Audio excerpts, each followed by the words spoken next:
गौस की निस्बत मिली और कादरी बनकर गया। जरा कह दो सुभान अल्लाह। के गौस की निस्बत मिली और कादरी बनकर गया। देख लीजिए ए जी, देख लीजिए किस अदा से जन्नती बनकर गया।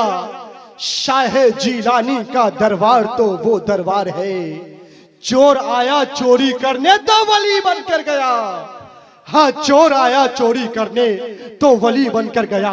हजरात, इश्को अकीदत की जमीन पर इश्क आला हजरत के शजर उगाने वाले इस अहद के नफ्स शनाज खतीब, जिन्हें खतीबे मसलके आला हजरत कहा जाता है, जो दर हकीकत सरकार ताजुश शरिया की दुआओं का इतरवेज मजमुआ है।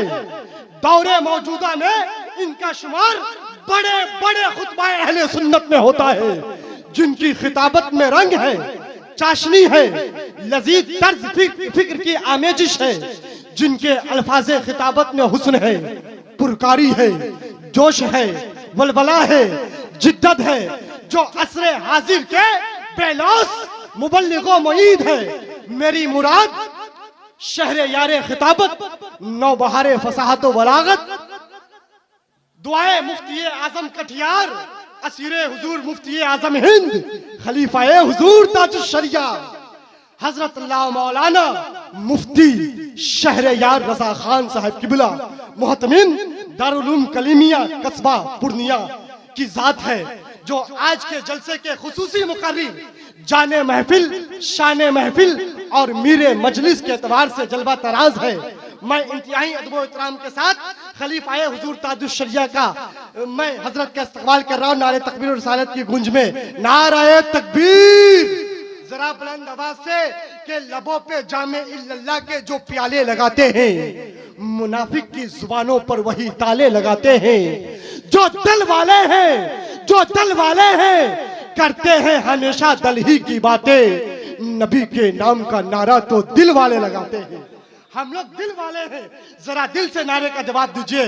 नारे तकबीर, नारे रिसालत, मसलके आला हजरत, फैजाने आला हजरत, बस्ती बस्ती करिया करिया उर्से मुकद्दस, नारे तकबीर। हजरत का इस्तकबाल है इस चार मिसरे के साथ के इश्को वफा के ये पैकर है। अहले इल्म की मौजूदगी है कि इश्को वफा के बाद के ये अंदलीब है। रूहानी डॉक्टर है ये दिल के तबीब है, रूहानी डॉक्टर है ये दिल के तबीब है। ताजुश शरिया ने जिन पर किया है एतमाद, अल्लामा शहरे यार रजा वो खतीब है। यहाँ के जलसे को देखा है और यहाँ के जलसे को सुना है। ये सब दाता अब्दुल हलीम चिश्ती रहमतुल्लाह अलैह के दरबार का फैज़ है। अभी हिंदुस्तान के सारे जलसे चुप हो गए होंगे, अक्सर जलसे ख़त्म हो गए होंगे, मगर अभी आपने देखा कि नूर मुजस्सम साहब ने जब नातिया शायरी की तो ऐसा लग रहा था कि शाम के 7 बजे महफिल का आगाज़ हो रहा। माशाअल्लाह, आप लोगों ने भी सुनने का हक अदा कर दिया। हम लोगों का तो काम ही है, चाहे वो 10 बजे दे दें या 4 बजे दे दें, अपना एक काम है वो करके चला जाना। लेकिन बैठ के रहना और सबको सुनना, ये बहुत बड़े दिल और गुर्दे की बात है। हमारे मुफ्ती हम्माद साहब आए, बोल के चले गए। महबूब गौहर साहब आए, निकाबत की, चले गए। नसीम सहर आए, चले गए। लेकिन आपने सबको सुना। ये सबसे बड़ा काम है जो आपने किया है। अल्लाह तबारक व तआला आपको सेहत अता फरमाए। ये 2-4 घंटे जो आपने यहाँ दिए हैं, अगर किसी नेता के साथ दिए होते तो 2-4 पैसे मिल गए होते, किसी मुखिया जी के साथ में घूमे होते तो 100-200 रुपये मिल ही गए होते, और सबको बोलते कि आपको वोट देंगे तो मुमकिन है कि 5000 रुपये मिल जाते। लेकिन यहाँ आपने 5 घंटे दिया है। सामाइन हजरात, ये प्रोग्राम आप सुन्नी बरेलवी नेटवर्क की जानिब से समाप्त कर रहे हैं। इसकी कीमत खरबों की है। जिस वक़्त एक एक नेकी को बंदा तरसेगा उस वक़्त इस जन्नती महफिल की नशिस्त काम आ जाएगी। और आजकल लोग सेहत से बहुत परेशान हैं, दुनिया भी मिलेगी, आपने 5 घंटे बैठा, लोग 1 घंटा एक जगह बैठ नहीं पाते। हमारे हिंदुस्तान के प्रधानमंत्री थे अटल बिहारी वाजपेयी, उनके घुटने का ऑपरेशन हुआ था, अमेरिका के डॉक्टर, एम्स के सबसे बड़े डॉक्टर ने ऑपरेशन किया था, यानी पूरे हिंदुस्तान के सबसे बड़े डॉक्टर ने, और जिसकी उन्होंने अमेरिका के डॉक्टर की मदद ली थी, लेकिन वो कुर्सी पर भी नहीं बैठ पाते थे, ऑपरेशन के बावजूद जमीन पर नहीं बैठ पाते थे। यहां तक कि जिंदगी ही में ऐसा गुमनाम हुए कि कब तक जिंदा रहे कब मरे किसी को पता भी नहीं चल पाया। तो आजकल बड़े से बड़े लोग भी पैर के दर्द में, घुटने के दर्द में मुब्तला है। इंडियन टॉयलेट अब जाना उनके लिए मुश्किल है, उसके लिए वेस्टर्न कमोड चाहिए। इसलिए आजकल हर छोटे बड़े शहर के होटल में वही होता है। हम लोगों को बड़ी दिक्कत होती है, हम लोग रहते हैं 5वें फ्लोर पे, तो नीचे जहां होटल के वर्कर लोग इंडियन इस्तेमाल करते हैं वहां आना पड़ता है, क्योंकि कमोड में बैठने के बाद 99% नापाक होने का चांस रहता है। इसलिए हम लोग उसका इस्तेमाल बहुत कम, नहीं के बराबर करते हैं। मगर वह लोग, वो उनकी मजबूरी है, जो कि घुटने में दर्द है, पाँव में दर्द है। जो लोग जमीन पर नहीं बैठते हैं, हमेशा कुर्सी पर बैठते हैं, उसे इस तरह की तकलीफों को सहना पड़ेगा। मगर जो 5 घंटे जमीन पर बैठ गए इस जन्नती महफिल में, जन्नत तो वहां मिलेगी, यहां अल्लाह इस नशिस्त के सदके में सेहत और तंदुरुस्ती अता फरमा दे। आप समझ लें कि बहुत बड़ा काम आपने किया है। हेल्थ के लिए यह काम बहुत जरूरी है, जमीन पर बैठना।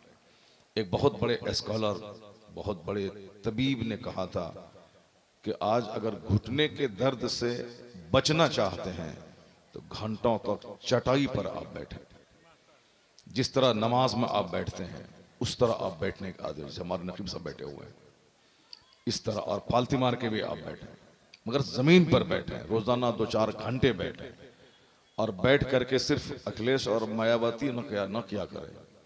इलेक्शन होने वाला है 2022 में, कौन जीतेगा कौन हारेगा, मगर अब सारे बिहारी के पेट में दर्द शुरू हो गया है।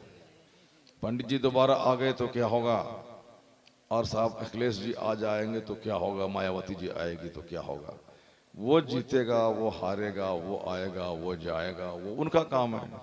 मगर हम लोगों के पेट में दर्द है। अब चाय की दुकान पे वही चर्चा, पान की दुकान पे वही चर्चा, घर में वही चर्चा। तो मैं कहता हूं क्यों आप दूसरों के लिए दिमाग खराब कर रहे हैं। आप अपना चर्चा कीजिए कि 1 मिनट के बाद आप मरेंगे, आपका क्या होगा। 10 मिनट के बाद आपका शुमार मुर्दों में होगा, उस वक्त आपका क्या होगा। आपकी रूह टॉयलेट में निकलेगी कि आपकी रूह मस्जिद में निकलेगी, इसकी फिक्र करें कि आप कहां मरेंगे। गाड़ी चलाते चलाते मरेंगे, हॉस्पिटल में एड़ी रगड़ते रगड़ते मरेंगे, झूठ बोलते बोलते मरेंगे, कि गीबत करते करते मरेंगे, कि दूसरों की बुराई बयान करते करते मरेंगे। किस हालत में मरेंगे इस पर तबसरा कीजिए, इसका चर्चा कीजिए। बहुत सारे लोग मर गए इसी कोरोना काल में। फर्स्ट लहर में लाखों लोग, सेकंड लहर में भी लाखों लोग, यानी दोनों लहर से मिलकर करोड़ लोग से ज्यादा मर गए दुनिया में। और तीसरी लहर की दस्तक है, मुमकिन है कि कई करोड़ इसमें चले जाएं। अल्लाह ना करे कोई कलमा पढ़ने वाला जाए, मगर मुमकिन है कि जाएं।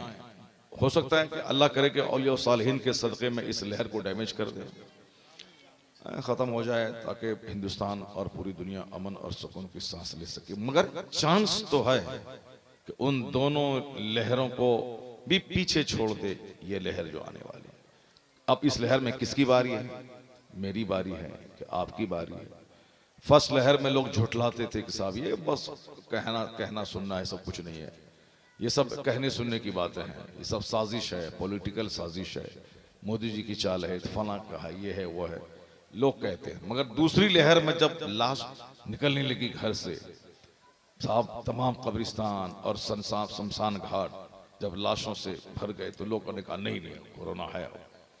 और तीसरी लहर में जो कुछ भी कसर बाकी है वो कसर पूरी हो जाएगी। इसलिए मैं ही पैगाम देता हूं कि जब मरना ही है, चाहे आज मरूं चाहे 50 साल के बाद मरूं, जब मरना ही है तो क्यों नहीं अल्लाह अल्लाह करते हुए मर जाऊं। सुभान अल्लाह। जब मरना ही है तो क्यों टॉयलेट में मरूं, क्यों गीबत की महफिल में मरूं, क्यों सिनेमा हॉल में मरूं, क्यों गुटखा खाते खाते मरूं, क्यों सिगरेट पीते पीते मरूं, क्यों तंबाकू खाते खाते मरूं, क्यों गांजा शराब पीते पीते मरूं। अल्लाह तौफीक दे तो जन्नती महफिल में अल्लाह का जिक्र सुनते सुनते मर जाऊं। अल्लाह तबारक व तआला अपने फजल से बंदों पे रहम फरमाए कि हालत सजदे में मौत आ जाए। वह मौत जो औलिया और सालिहीन का शहार है। सजदे की हालत में मरना, सारे लोग नहीं मरते। दरूद पढ़ते पढ़ते सारे लोग नहीं मरेंगे। कुरान पढ़ते पढ़ते सारे लोग नहीं मरेंगे। दरूद पढ़ते पढ़ते वो मरते हैं जो सारी जिंदगी दरूद पढ़ते हैं। नमाज पढ़ते पढ़ते वो मरते हैं जो सारी जिंदगी नमाज नहीं छोड़ते हैं। कुरान की तिलावत करते करते वह लोग मरते हैं जो रोजाना एक पारे कम से कम कुरान पाक की तिलावत करते हैं, जो रोजाना मस्जिदों से भागते हैं, जो जलसगाह से भागते हैं, जो मदरसों से भागते हैं। उनकी मौत भागते भागते हॉस्पिटल में होती है। उनकी मौत झूठ बोलते बोलते हो जाती है। उनकी मौत गुनाह करते करते हो जाती है। बहुत सारे लोग हालत ज़िना में मर जाते हैं। बहुत सारे लोग शराब पीते पीते मर जाते हैं। इस तरह के अभी चूंकि खतरनाक सी बीमारियां आ रही। अभी मैं 10 दिन पहले बेंगलोर गया था, वहां पता चला कि कोरोना वोरोना अपनी जगह है। अभी यंग ब्लड 18 से लेके 35 साल के लड़के जिनके दिमाग में बहुत हवस है पैसा कमाने की, आज जाएंगे 1 लाख रुपए कमा के आ जाएंगे, आज जाएंगे नौकरी लेके आ जाएंगे, मकान चाहिए, गाड़ी चाहिए, अच्छी से अच्छी गाड़ी चाहिए, अच्छा जूता, अच्छी घड़ी, अच्छा चश्मा, यानी उसको सारी दुनिया चाहिए। अब दुनिया मिली नहीं, दुकान पे गया बिक्री नहीं हुई, पैसा नहीं कमाया, अब वहां से टेंशन में आता है। उस टेंशन में ब्लड प्रेशर हाई होता है, गाड़ी चलाते चलाते गिर जाता है, मौत हो जाती है। बेंगलोर में, बंबई में, चेन्नई में, दिल्ली में जो महानगर है वहां इस तरह की मौतें कसरत से हो रही, यानी सडन डेथ, अचानक मौत। दिमाग में घूम रहा है पैसा, वो चला रहा है बाइक, अब उनका काम पूरा नहीं हुआ, वहां से 2 लाख कर्ज लाता, उस जमीन वाले को देता, वो पैसा नहीं दिया, टेंशन में आ गया। साहब दुकान में बैठा सुबह से शाम तक 4 लाख की उसका ट्रांजैक्शन होना था, मगर नहीं हुआ, वो 1 लाख भी नहीं कमा पाया। अब टेंशन में निकला, वहां से गाड़ी उसी टेंशन में चला रहा है, गाड़ी रोका, सर चकराया, गिरा, मर गया। यानी ये खतरनाक बीमारी, क्योंकि आज जितनी हवस ज्यादा होगी, जितनी दुनिया की तमन्नाएं ज्यादा होंगी, उतनी ही सेहत जाएगी, उतनी ही सच्ची खुशी दुनिया से रुखसत हो जाएगी। आज उसी ने मुझको अंदर से खोखला कर दिया, दुनिया की हवस और माल की चाहत ने। तो खतरनाक मौत सामने दस्तक दे रही है। अब सामने मौत खड़ी है, जब किस चौराहे पे मौत आ जाए, कहा ट्रेन एक्सीडेंट कर जाए, नहीं देखा आपने? विपिन रावत जी CDF थे वो, यानी चीफ डिफेंस स्टाफ थे वो। अभी एक नया ओहदा हिंदुस्तान में दिया गया, पहले जल सेना, थल सेना, वायु सेना के चीफ होते थे, और इन्होंने एक नया ओहदा CDF का दिया था, चीफ डिफेंस स्टाफ। यानी अब ये तीनों सेनाओं का प्रमुख। अब साहब जो दिन रात फ्लाइट में चलना, जंगी मश्क करना, दुश्मनों को मारने का प्लान बनाना, ये सब कुछ किया था। मीटिंग में अटेंड करना, बीवी के साथ जाना।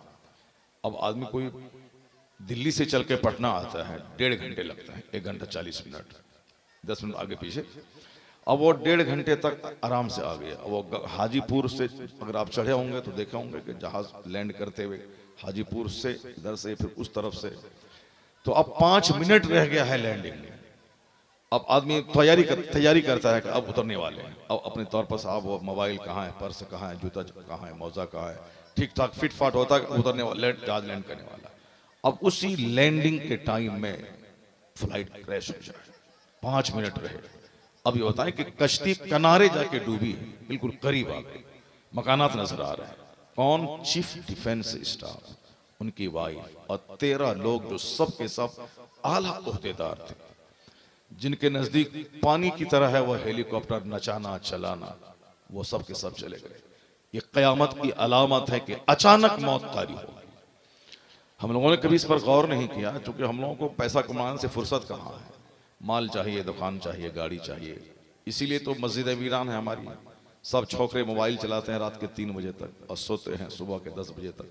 उसके बाद दिमाग में जुनून है कि आज पैसा कमा लेना है, 1 लाख 2 लाख कमा लेना है। सोएंगे रात में सुबह के 3 बजे और उठेंगे दिन के 10 बजे। रहमत का फरिश्ता आता है सुबह रोजी लेकर, वो आया लौट के चला गया, कोई रोजी लेने वाला नहीं। अब ये बच्चा बोलता है कि हमको रोजी नहीं मिली, कारोबार मेरा डाउन हो गया।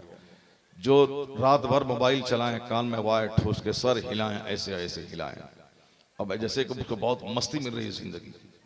अब सुबह का सवेरा जब रहमत का फरिश्ता आने वाला है, कौन है रोजी लेने वाला, कौन है दौलतमंद, दुनिया की दौलत चाहने वाला, कौन है सेहत मांगने वाला। बाबा आप बैठ जाओ ना, बहुत हो गया, बैठ जाओ बैठ जाओ बैठ जाओ बैठ जाओ बैठ जाओ।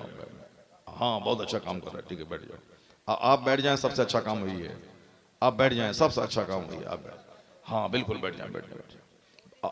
हाँ हाँ बिल्कुल गौर से सुन लें आप, बिल्कुल सुने।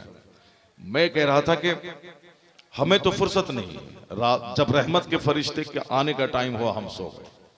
बुजुर्गों ने कहा है कि परिंदे किस कदर खूबसूरत जिंदगी गुजारते हैं, रात भर चैन से घोंसले में सोते हैं, और जब सुबह का सवेरा होता है तो परिंदे घोंसले से निकलकर अल्लाह की तस्बीह पढ़ता हुआ रोजी की तलाश में निकल जाते हैं। सहरी के वक्त में फरिश्तों के चहचहाने की आवाज आती है। कब? रात के आखिरी पहर में, जब रहमत के फरिश्ते आते हैं। अल्लाह के वली सजदारेज होते हैं, तहज्जुद की नमाज पढ़ते हैं, इस्तिगफार करते हैं, जिनकी खुसूसियत कुरान शरीफ में बयान की गई है। वयस्तगफिरून बिल असहार, अल्लाह वाले रात के आखिरी पहर में इस्तिगफार करने लगते हैं। वल मुस्तगफिरीन बिल असहार, यानी वो सिलेक्टेड बंदे हैं अल्लाह के जो सहरी के वक्त में सजदारेज होकर अपने रब्बे करीम को मनाने में लग जाते हैं।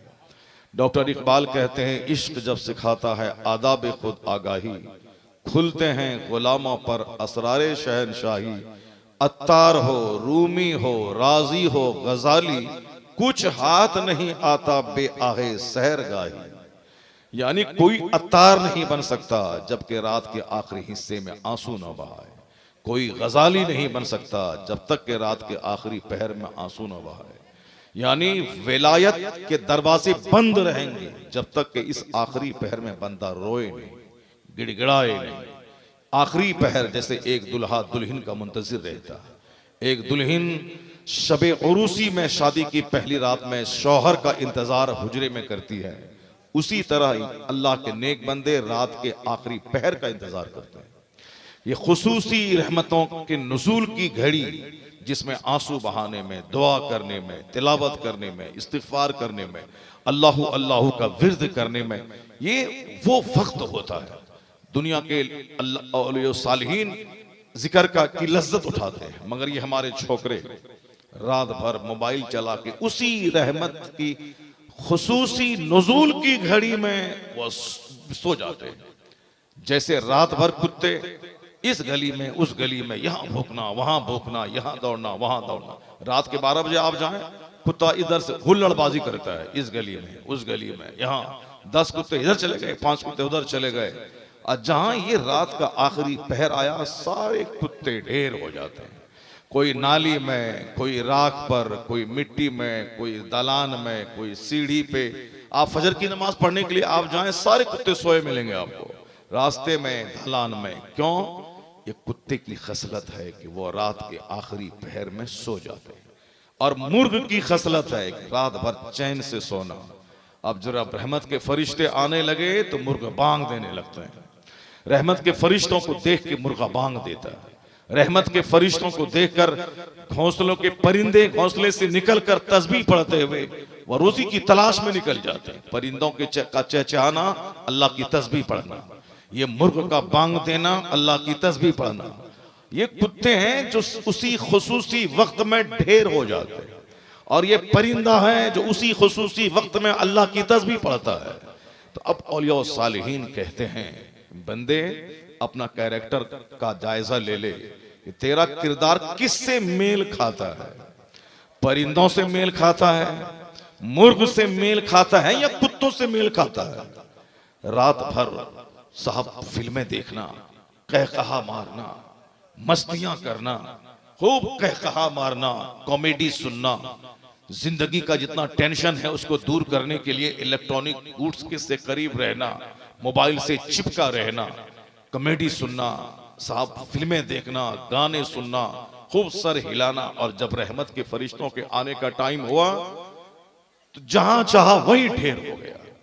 गेस्ट रूम नहीं पहुंचा, दालान में, दोस्त के पास, दुकान में, जहां चाहा वहीं ढेर हो गया। तो अब वो उठेगा कब? दिन के 10 बजे। बोलेगा बरकत नहीं है, रहमत नहीं है, इतना कमाता हूं, क्या हो गया, सेहत नहीं है, जवानी में सीना पकड़ के बैठ गया, साहब पेट गया, साहब शादी से पहले ही टिकिया खाता है माजून, शादी की तारीख तय हो गई है, अब मैं अपने अंदर ताकत नहीं पाता हूं, क्या करूं, रुसवा न हो जाऊं, जलील न हो जाऊं। सेहत का दुश्मन है वो जो रात का गलत इस्तेमाल करता है। सेहत का दुश्मन है वो जो 24 घंटे का मिसयूज करता है। सेहत का दुश्मन, जन्नत का दुश्मन, बरकतों का दुश्मन। बुजुर्गों ने कहा है कि अगर रहमत चाहिए तो वक्त वक्त की कद्र कर। सोते टाइम में सो जा, जागने के टाइम में जाग जा, रात के इशा पढ़ के फौरन सो जा और फजर की नमाज से पहले उठ जा। और उस वक्त जन्नत की हवा आती है, रोजी भी मिलती है। अगर वो हवा सेहत से टकरा गई, करोड़ों रुपए की दवा एक तरफ, सुबह की जन्नत की हवा एक तरफ। सेहत मैंने अपने हाथों से गवाया, बरकतों को मैंने अपने हाथों से लुटाया। ऐसा जीने का स्टाइल हमने अपना लिया कि जो सीधे उन सगानी दुनिया के साथ मेल खाता हो। अल्लाह तौफीक दे नेक लोगों के साथ बैठा कीजिए, अल्लाह तौफीक दे जन्नती महफिल में बैठा कीजिए। दुनिया की बातें नहीं, आखिरत की बात सुनिए। और फिर इस तरह की महफिलों में जो बैठने का आदी होगा, इस तरह की महफिलों में जो चंद घंटे गुजारने का आदी होगा, जो नेक लोगों के साथ बैठेगा, कुरान पढ़ेगा, मरते वक्त अगर कोई कलमा पढ़ाने वाला, तलकीन करने वाला ना भी मिले तो जिस रब का जिक्र हुआ है वो रब उसकी जबान पे कलमा जारी फरमा देगा। और जब आखिरी बोली कलमा ला इलाहा इल्लल्लाह हो तो दाखिल अल जन्ना, वो जन्नत में दाखिल हो जाएगा। जब मौत हर वक्त है, कभी भी आ सकती है, कयामत की अलामत है, तो मौत के लिए हर वक्त तैयार रहिए। जबान को गुटका से खाली करके रखिए, वरना कलमा पढ़ने की फुर्सत नहीं मिलेगी। गांजा मत खाइए, अफीम मत खाइए, ड्रग्स का इस्तेमाल मत कीजिए, शराब मत पीजिए। शराब पीना ही कमाल नहीं है, बल्कि शरबत पीना कमाल है। शरबत जो नहीं पीता है उसको शराब पीना पड़ेगा। जो मस्जिद नहीं जाता है उसको सिनेमा हॉल में 3 घंटे गुजारना पड़ेगा।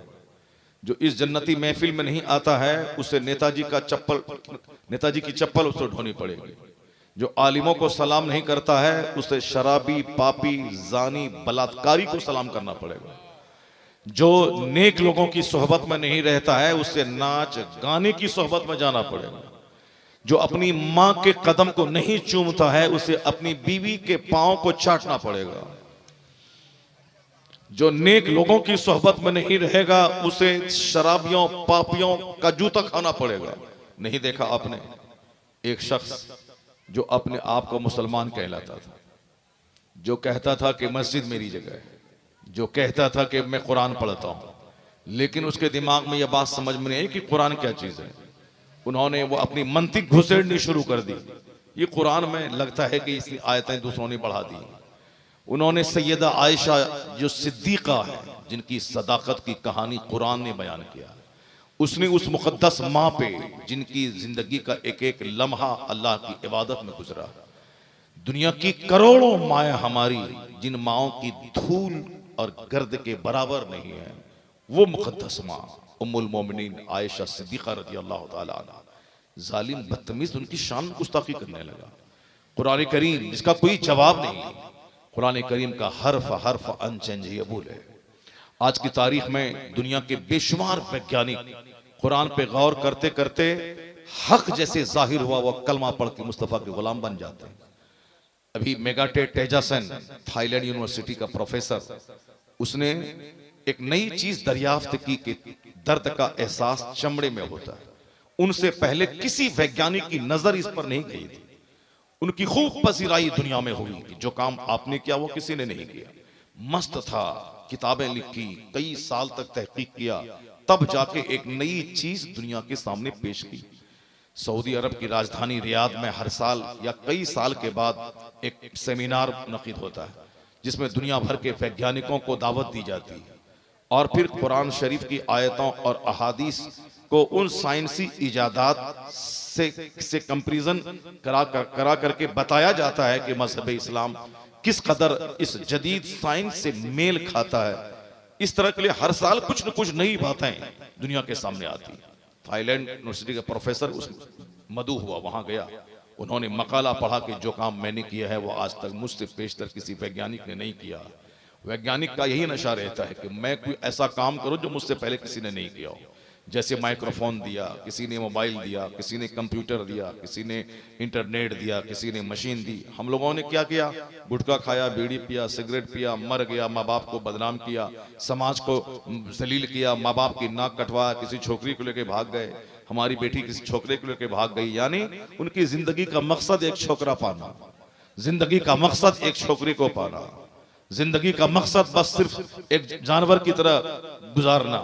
साहब एक हिंदू का बेटा अभी शुभम कुमार बिहार के हमारे कटिहार इलाके का आईएएस में टॉप कर गया। न किसी मंत्री का बेटा टॉप किया, न किसी चीफ मिनिस्टर का बेटा टॉप किया, न किसी गुजराती का, न मराठी का, न तमिल का, न उत्तर प्रदेश का, न कश्मीर का। नहीं, वो बिहार के कटिहार जिला का एक देहाती का बेटा आईएएस में टॉप किया। प्रधानमंत्री से लेकर चीफ मिनिस्टर तक सबों ने बधाई दी, सबों ने कैसा लड़का है जो बिहार के देहात में पला है। जाहिर सी बात है, जो मेहनत करेगा, 18 घंटे स्टडी करेगा, जो अपने घर से बेघर होकर के अच्छा कपड़ा, अच्छा खाना सब त्याग करके सिर्फ पढ़ेगा, वह तो 150 करोड़ हिंदुस्तानियों की आंख का तारा बन जाएगा।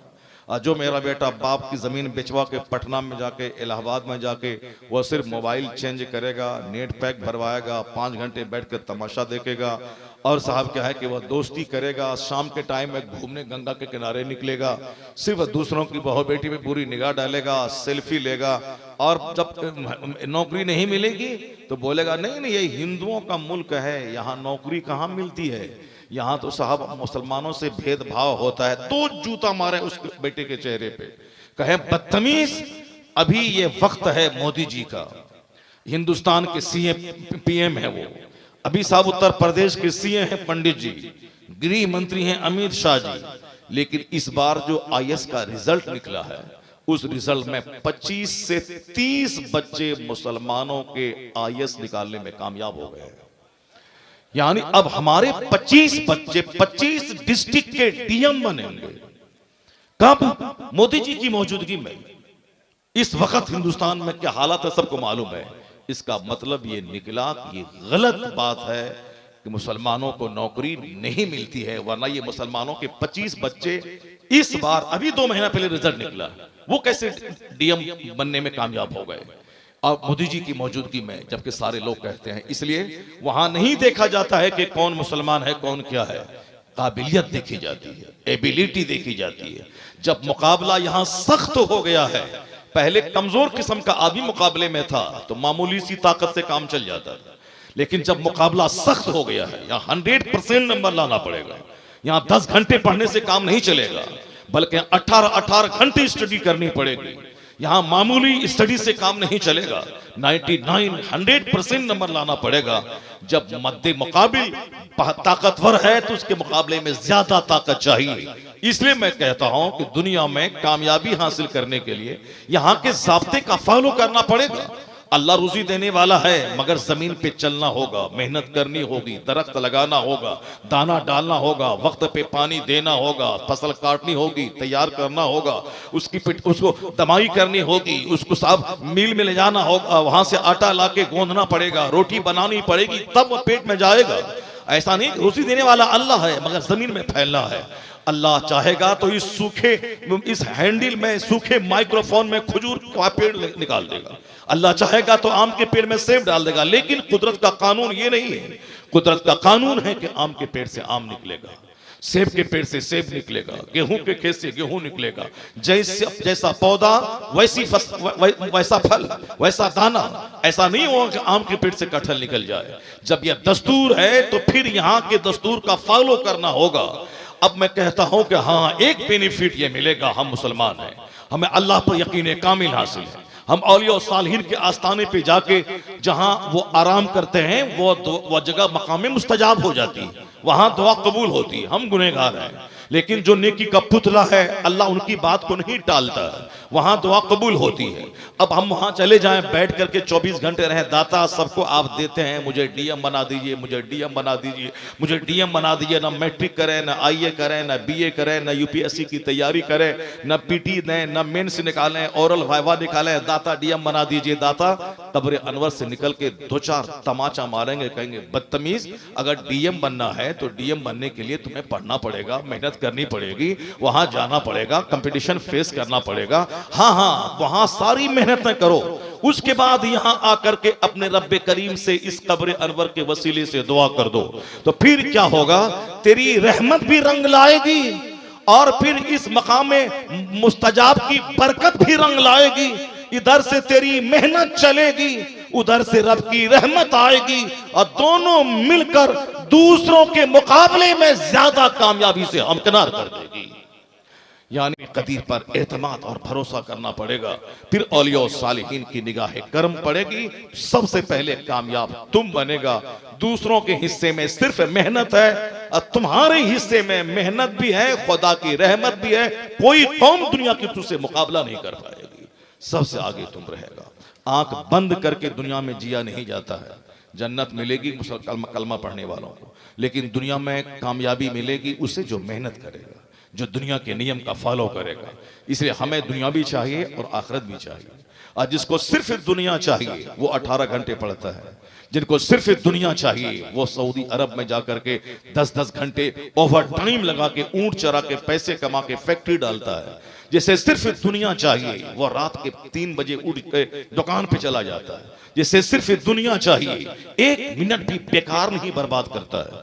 वो फिल्म हाल में 3 घंटे जाके सिनेमा नहीं देखता है। अब मारवाड़ी को देखें, गुजराती को देखें, सिंधी को देखें, बनिया को देखें, उनके बच्चे, उनकी बीवियां, उनके सारे दुनिया चाहिए। उनको अच्छा घर चाहिए, उनको अच्छा खाना चाहिए, उनको एक शहर में 10 दुकान चाहिए, उनको एक शहर में 10 मकान चाहिए, उनको 10 गाड़ी चाहिए, उनको ब्रीजा भी चाहिए, उनको करेटा भी चाहिए, उनको इनोवा भी चाहिए, उनको फॉर्च्यूनर चाहिए, उनको जगवार कंपनी की कार चाहिए। जैसी कार मेरी हो पूरे शहर में किसी के ना हो।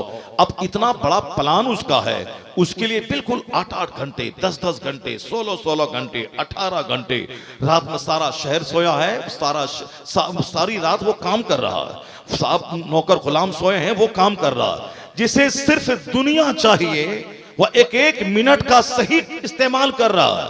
और जिसे दुनिया भी चाहिए और आखिरत भी चाहिए, जिसे यहां दुनिया चाहिए और मरने के बाद जन्नत चाहिए, उसे तो उनके मुकाबले में डबल काम करना होगा। जिन्हें सिर्फ दुनिया चाहिए वो इस कदर मेहनत करता है, और जिन्हें दुनिया भी चाहिए और आखिरत भी चाहिए उन्हें उनके मुकाबले में डबल मेहनत करनी पड़ेगी। नमाज फज्र पढ़ने के बाद फज्र से लेके जोहर तक खूब मेहनत से काम करना होगा। जब बदन को फ्यूल चाहिए तो फौरी आए, जोहर की नमाज अदा करे, रब्बे करीम को सजदा करे, फिर काम में लग जाए।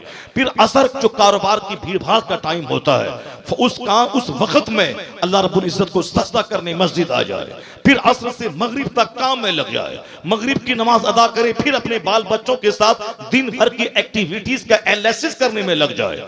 फिर इशा की नमाज पढ़ के फौरी सो जाए। फौरी सोने में सेहत मिलती है, फौरी सोने में फजर की नमाज कज़ा नहीं होती, फौरी सोने में गहरी नींद आती जो सेहत के लिए जरूरी है। उसके बाद रात के आखिरी पहर में जाग जाए, अल्लाह की रहमत के फरिश्तों के आने के टाइम में वो जाग कर रब्बे करीम के हुजूर 2 रकात नमाज पढ़ के भीख मांग ले, फजर की नमाज पढ़ के फिर काम में लग जाए। यानी मामूली खाए ज्यादा मेहनत करे, मामूली सा कपड़ा पहने ज्यादा मेहनत करे।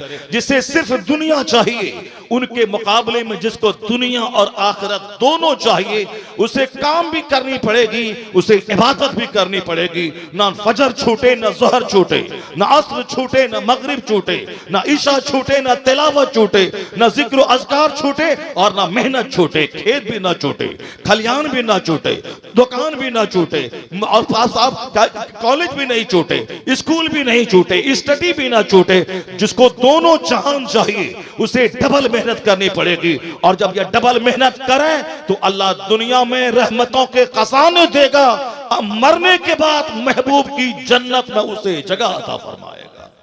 और यही पैगाम अल्लाह ने दिया है कि तुम दुआ करो, रब्बना आतीना फिद दुनिया हसना व फिल आखिरती हसनतुम व क़िना अज़ाबन्नार। ए अल्लाह मुझे दुनिया में भी अच्छाई अता फरमा और आखिरत में भी अच्छाई अता फरमा। जिसे दुनिया और आखिरत दोनों चाहिए उसे दूसरों के दुनियादारों के मुकाबले में डबल मेहनत करनी पड़ेगी, उसे दुनियादारों के मुकाबले में ज्यादा सेंसिटिव होना पड़ेगा, उसे दुनियादारों के मुकाबले में ज्यादा अक्ल, हिकमत, गौर व फिक्र से काम लेना होगा। और जो दोनों तरफ से आंखें बंद करके जिए उसका हाल वही होगा, न सेहत मिलेगी, ना उसे इल्म मिलेगा, ना उसे बरकत मिलेगी, ना उसे जन्नत मिलेगी, यानी दुनिया की लज्जतों से भी महरूम हो जाएगा। सोने का घर है, सेहत नहीं है, उसको सोने का घर किसी काम का नहीं।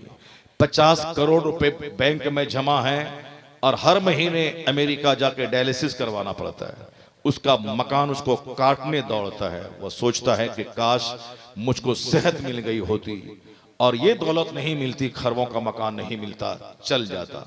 और वो दौलत आपको मिली, अल्लाह ने सेहत दिया है, डायलिसिस नहीं कराना पड़ रहा, रोजाना 5 तरह की दवाइयां नहीं खानी पड़ रही, रोजाना आपको डॉक्टर के पास जाकर के अपने ब्लड को चेंज नहीं करवाना पड़ रहा।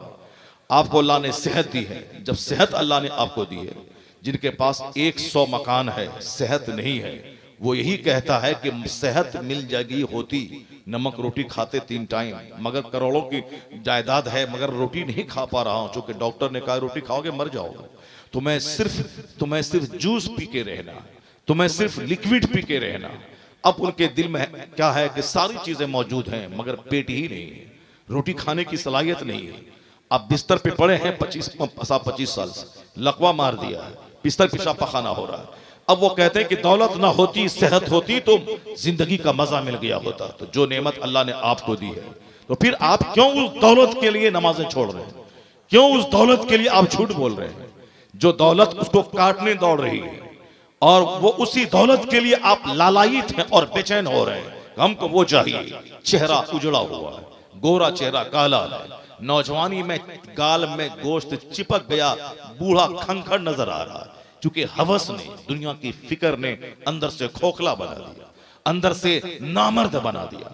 जो जाहिर सी बात है, जो अल्लाह के बारे में नहीं सोचेगा, अल्लाह की रहमतों के बारे में नहीं सोचेगा, उसे तो दुनिया के बारे में सोचना पड़ेगा। जो जन्नत की फिक्र नहीं करेगा, उसे तो छोटा सा घर बनाने के लिए 24 घंटे खून को पानी करना पड़ेगा। जो कुरान नहीं पढ़ेगा, उसे तो अखबार पढ़े बगैर चैन नहीं मिलेगा। जो दूध पीने से नफरत करेगा, उसे तो जरा शराब पीना पड़ेगा।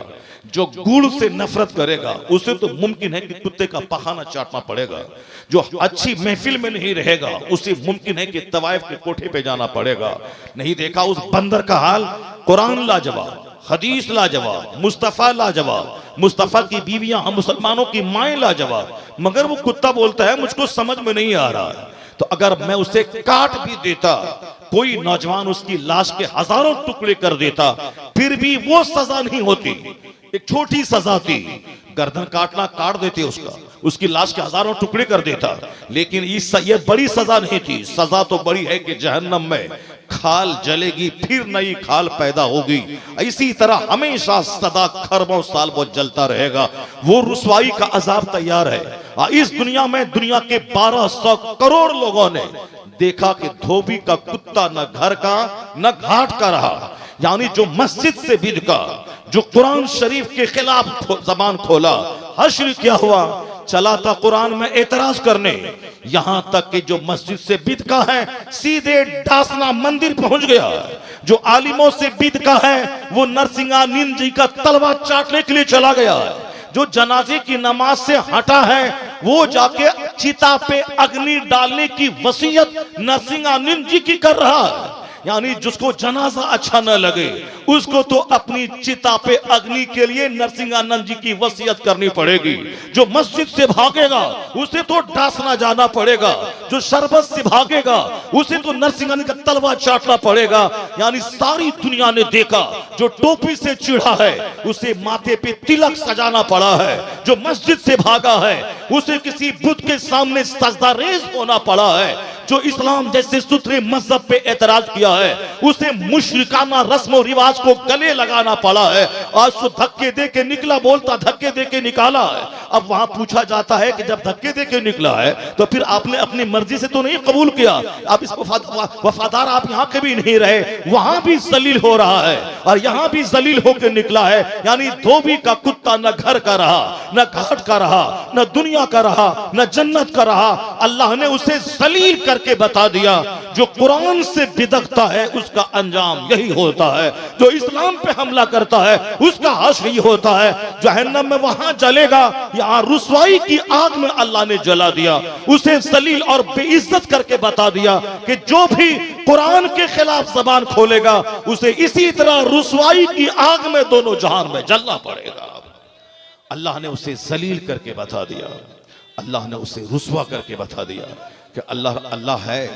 ऐसा नहीं कि अल्लाह नहीं, अल्लाह है, अल्लाह सबको देख रहा है। वल्लाहु खबीरुम बिमा तामलून, अल्लाह को हर काम की खबर है।